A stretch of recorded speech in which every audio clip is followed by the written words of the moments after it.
You are listening to the Life In Attleboro Podcast, where we interview the city's most interesting people who are making a positive difference in our community. Hey everyone, I'm the host of the Life In Attleboro Podcast, Mike Sullivan. Turns out there are angels all across Attleboro. Attleboro Angels is an amazing nonprofit started by two amazing women with hearts of gold. Thousands of people have joined their effort to help thousands of people when they need it most. Enjoy episode 43 of the Life in Attleboro podcast. Okay, joining me now is Jen Spalding and Debbie Riley. They are the founders of a great and generous nonprofit here in Attleboro called the Attleboro Angels. Jen and Debbie, thank you so much for being a guest on the Life in Attleboro podcast. Thanks for having us. Thank you. It is my pleasure. So I'm going to start at the very beginning. What is Attleboro Angels all about? So we are a local nonprofit, and we started out quite a while ago. I had actually found a young man who was hungry and asking for food on one of those Facebook group pages, and a lot of people were not helping him. I had just become almost an empty nester. My oldest son had just left for school, and I was in a position where I was still cooking for an army without the army at home. And so I was like, hey, I can bring you some food, and nervously went. And my other son came with me. We found this kid, and he was legitimate. He was 23. He had aged out of a group home, and he was pretty high on the spectrum and just needed food. He was living under a bridge. It was really sad. And so I went back to the group that he had asked for food in, and I commented and said, hey guys, like, this is real, this is legit, and this kid needs help. And I met him, and these are his needs. And the help started pouring in. We had my whole entire living room full of stuff. That was overwhelming. I kept saying, as people were dropping things off for him, whether it be a bike or clothing or food or just household necessities, different things initially for him to camp with a tent. And then somebody found him an apartment to move him into. And another man helped him get a job and helped him get a license. Wow. And there were just tons of things that these people helped with. And as it was happening, I kept calling everybody angels. So I was like, hey, you're such an angel. You're such an angel. And I decided we have enough for this kid, right? And now we have so much more surplus. Like, how can we help the rest of the community? And so I formed the group Attleboro Angels, and I want to say we started out with maybe 40, 50 members from that first post. And then it's grown now to a little over 3,600 or so. And we've just been doing the same thing, rinse, wash, repeat. Exactly. And it's just been tons of people as we've grown. It's become more and more homeless people lately that have needed help, folks escaping domestic violence, even just average people that we've known in the community, people that I've known through sports and things with my kids that now need the help and are homeless or just really need help with food or things like that. And it's just grown naturally and organically. Yeah, absolutely. Our primary focus too is getting them the resources. A lot of people just don't know the resources. Yeah. So in addition to helping them with food and clothing and whatever it is that they need at that moment, helping them with resources to get them into that hotel or get them into that apartment or whatever it is. Sharing local food banks, a lot of people don't even know about those, where they can go have a hot meal and that kind of stuff. And it's just been so rewarding. It's just amazing the people that step up to help when we post we've got somebody in need, and next thing there's 60 people ready to help. It's quite amazing. That's awesome. We have some hard days too, right? We have some rough times, but then and some really sad stories. But then at the same time, you have those full circle stories where somebody that's been homeless, been in that situation, we helped them, don't even realize they were somebody that we helped, and now they're donating back. So cool. That's been, I think, the most rewarding part for us is when I'll call Debbie crying. Hey, this just happened. Or she'll call me crying. Hey, you're not going to believe this. And we had this one woman who showed up to the Pineapple Inn. She didn't have a way to send an electronic payment, but she wanted to give a night's stay to a family that was homeless. And she shows up, and we realize it's this woman that we've helped many times before with other things. And I just couldn't even believe that she had $100 to help. So it's just been really cool. That's awesome. Incredible. You guys have hearts of angels for sure. So if someone wants to make a donation, whether it be a monetary donation or physical items, which you guys mentioned, what is the best and easiest way to do that? So there's a couple of different ways. I would say the best way, if you're part of the Facebook group, there you can reach out to us. We take all electronic formats, whether it be PayPal, Venmo, Cash App, Zelle. We also can take a cash donation or a check donation in person. They would have to just reach out to Debbie or I. Our PayPal is linked right on our website, which is attleboroangels.com. And that's pretty much it. As far as a clothing donation or other, they would reach out to Debbie or I. We typically ask for, when it comes to clothing, only new. And we do have a couple of times a year that we take gently used items in clothing. So for instance, for our yard sale, we'll do stuff like that. But throughout the year, it's typically used for somebody that's just getting out of a tough situation and they need fresh underwear. We just had this happen, right? She didn't even have underwear or for herself or her son. And so we were able to find brand new packs and bring them over to her. Just stuff like that. I think we do other donations too. So we'll take in different things throughout the year, whether it be auction items, right?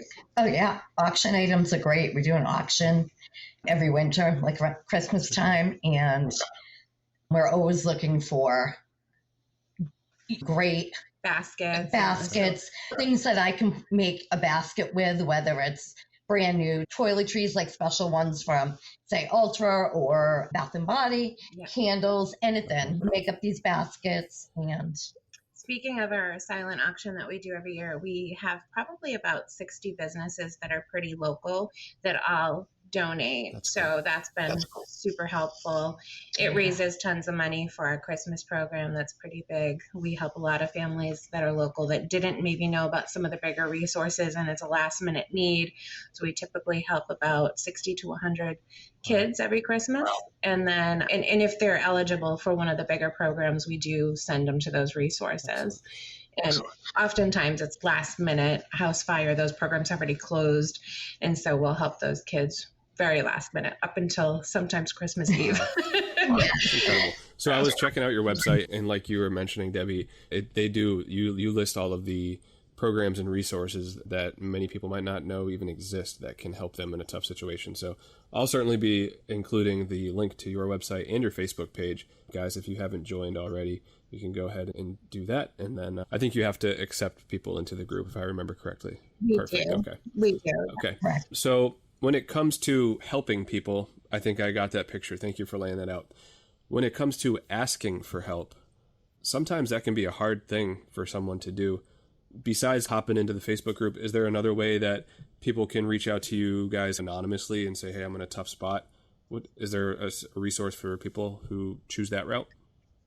So if they want to reach out to us, it's not necessarily anonymous. One of the reasons a lot of people like to help in our group is because Debbie and I will know who the person is and who the family is, and we'll try to get the majority of the story and the situation. That way, not only can we make sure it's legitimate, but we also see the full circle, and we can see what other resources they may be eligible for, again, that they may not even know about. And so oftentimes, like, we're dealing with this nonstop, but especially even this week, we had a family that didn't know St. Vincent de Paul was around. They didn't know that the food pantries were around. They didn't know that they could have meals delivered to them in their time of need. They didn't even know about the shelter. There's a lot of times that we'll ask more details, and I always let people know it's not because we want to pry. We try to relate to them as best we can. I've had situations in my life, Debbie's had situations in her life where we were in tough spots. I had my first son when I was 19 years old. I wound up in a shelter for pregnant teens.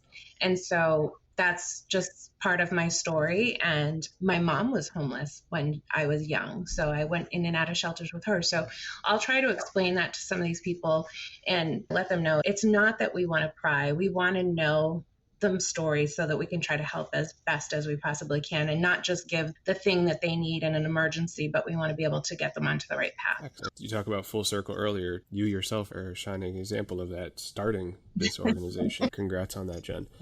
I guess what I was asking is yes, I understand that you guys would totally want to vet more, but if someone who needs help isn't willing to put a comment in the Facebook, can they shoot you guys an email separately? Okay. Yes. Okay. Yeah, you can absolutely email us either through the website, message us through the group, and they do that all day, every day. Yeah. We also have a phone number listed on our website. They can call us through that as well. So I'm curious, how many people would you guys guess Attleboro Angels has helped since the beginning? Wow. We were thinking about this, and I couldn't even tell you. In the first 5 years, we didn't really track the numbers, but I want to say it's well in the thousands for sure. Wow, that is amazing. So I also understand that you guys touch on this briefly, but fundraising events and raffles a few times per year to help drum up some donations as well. Can you guys share some more specific information on those events? Yeah, so we started, the first ever event we ever started was the silent auction. It's funny, somebody brought it to us the first year that we did it, and it was very last minute, and somehow we made it happen. Don't even know how. I think we were asking for donations 3 days prior. Oh, wow. Yeah, it was just rush, like, we got to get this done, and we pulled it off. And then everybody loved it. Yeah, we did great, and we made quite a bit of money. The next year, we did the silent auction again. We doubled it. The third year, we've tripled it at least, as well as the number of items that we auction off. But we also have like for refreshments and things like that when people come in, so they'll stay a while, bid on items. It's fun. We also do a bingo night that we started, which is really fun. That's a lot of fun. Where's that held? So we have a space on Oak Hill Ave that they let us use. It's a really nice spot. So it's called the Big Red Barn, and it's in the back of the mobile home park on Oak Hill Ave. We have, it's like maybe 60 people in there, and we do all of our events there. We do the yard sale, the silent auction, the bingo night.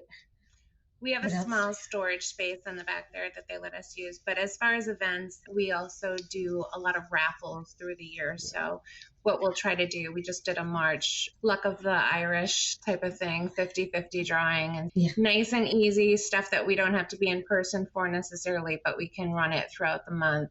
We've raffled off baskets, beautiful baskets that people have made that are worth like $300, $400.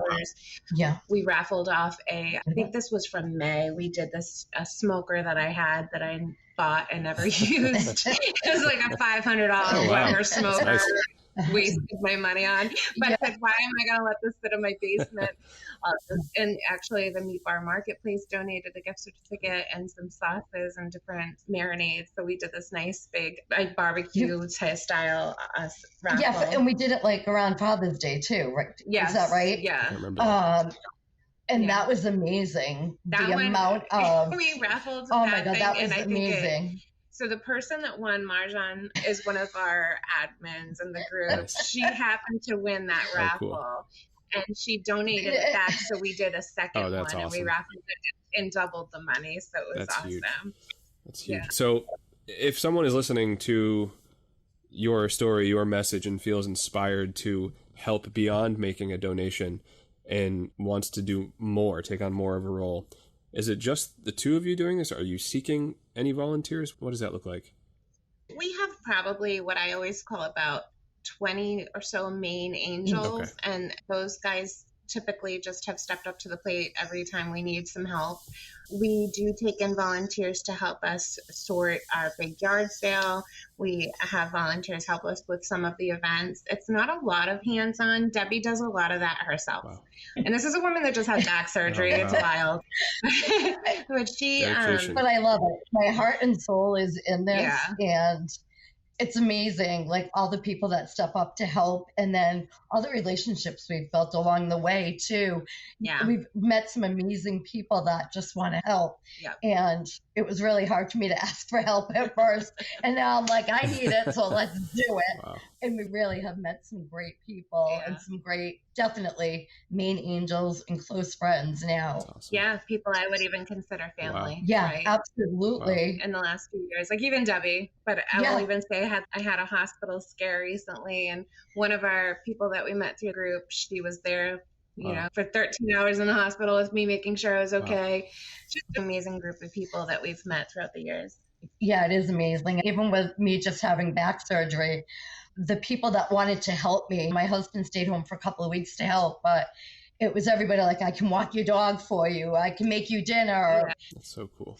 Just heartwarming, and just gives me goosebumps that so many people want to step up and help out. A lot of people ask what is the need, and we never know what the need is until it presents itself. But it could be something as simple as making a meal for somebody that has cancer. We have a good friend, an angel that we met through the group, who's going through chemo and radiation right now. And so people have made her meals and dropped off for the family, and like they did with Debbie after her surgery. And even people that I've met through the group, when I had COVID a couple of years ago, they were bringing me meals. So it's just such a nice full circle thing.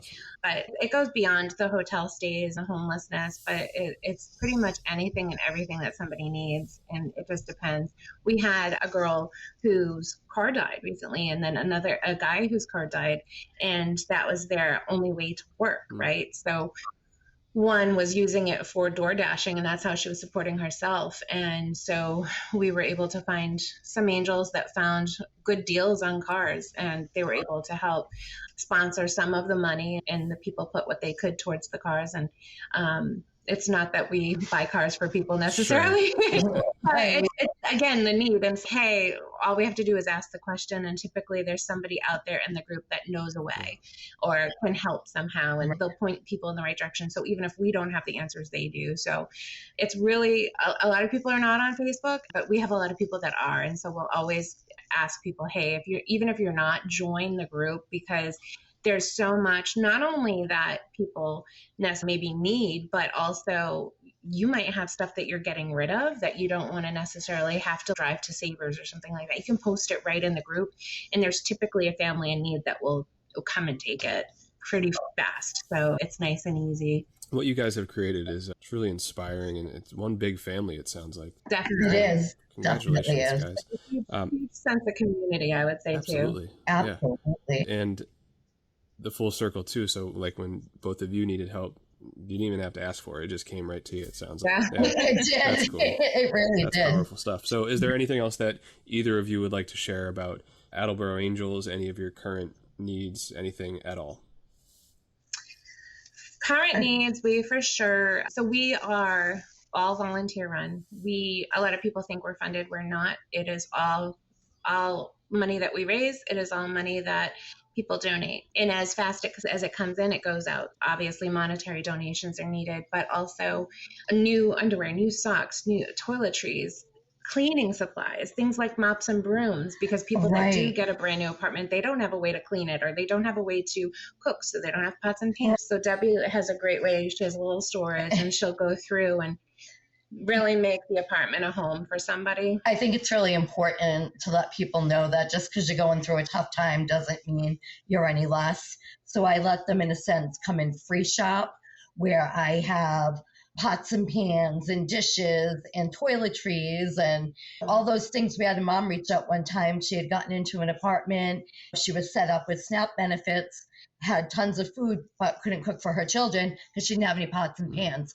She had left a domestic violence situation, so had nothing. Yeah. And I was like, we got to do more. We have to do more. So I started collecting either new or gently used pots and pans, dishes, glassware, things like a can opener. Yeah. Yeah. It's all those little things you don't think of. I know a lot of people chime in. You can go get it for $1, but they don't have that buck. But I think it's really important to let them come in and shop. There's curtains, there's things for their kids' rooms. We help them with the other stuff too, as far as getting beds and that kind of stuff. But definitely, I think it gives them a sense of pride too. I let them pick it out. I'm not hand picking for them. They get to pick it out. That's awesome. Yeah. And I think that's really important. We do stuff like new towels, new face cloths. I try to give a set to people so that they have something fresh to use when they're first getting into a place, because they don't have literally anything. Yeah, we've had people ask for towels many times, and that's just so sad that they have to ask for that, but we like to have it on hand for sure. And we've got one main angel right now that is buying out every Target around, let me tell you, with brand new pots and pans and toiletries and blankets. Oh my God, we have blankets. Sheets, amazing. But if there's any coupon queens out there that want to help, absolutely, we would love you to join the group and help us. We have one main one. Her name is Deb, and absolutely amazing, the toiletries that have come in from her. She doesn't even know how to coupon, but her friend does. It's like, let's go. And so she's retired. She was looking somewhere to donate and came across us. And I just happened to know her from where she used to work. And she calls me every other month or so. Deb, got another donation. Gonna leave it on your porch. Yeah. So it's great. There's a couple of other ways that you can make the donations go further too. If you're working and your job doesn't match, there are certain companies that you can pull us up on the donor list to match. So we've had 2 people do that now, where they donate $500 or $800, and the company will eventually match it and send us a check for the same amount. There's an FSA dollars, right? If you have an FSA account and you don't know how to spend your dollars towards the end of the year and you want to buy toiletries and things that are approved through that, you can do it right through Amazon or CVS or one of those places and drop it off to us or have us come and get it. That's a great way to donate without really having to come out of your pocket too. Very smart. Jen Spalding and Debbie Riley, founders of Attleboro Angels. You guys are doing amazing things. Thank you so much for all you do for the people of Attleboro and when they really need it most. Thank you so much for being a guest on the Life in Attleboro podcast. You're welcome. Thank you so much. I could really sense how genuine Jen and Debbie were during our discussion. So keep up the amazing work, ladies.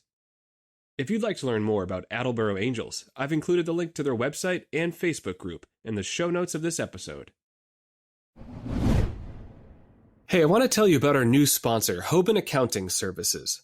If you're a small business owner, you know how much of a hassle it can be to keep track of every penny earned and every penny spent. But thankfully, Hoban Accounting Services is on a mission to heal your headaches and fizzle your frustration when it comes to crunching those pesky numbers. Hoban Accounting Services has helped local businesses for more than 7 years. That's when Nicole Hoban, a proud mother of twin girls, launched her business. She's a QuickBooks Pro Advisor with tons of awards to her name. If you mention the Life in Attleboro podcast, you'll get 10% off for your first 6 months. If you'd like to support a small business owner in our city, just tap the link in the show notes of this episode and Nicole will be in touch. Hoban Accounting Services. A great bookkeeper should be an asset, not an expense. Have you signed up for the Life in Attleboro email list? We send 1 email each Friday. It includes exclusive offers from our sponsors, early access to every new podcast episode, and you'll stay in the know about cool events in our great city. Just go to lifeinattleboro.com and you'll see the sign-up display right there on the homepage. You'll also see the sign-up button at the top of our Life in Attleboro Facebook page. And if you know someone who would make a great guest on our podcast, please shoot us an email at lifeinattleboro@gmail.com. Life in Attleboro is a great thing. Support our community, promote positivity, and make a stranger smile. Have a great day, and we'll see you in the next episode of the Life in Attleboro podcast.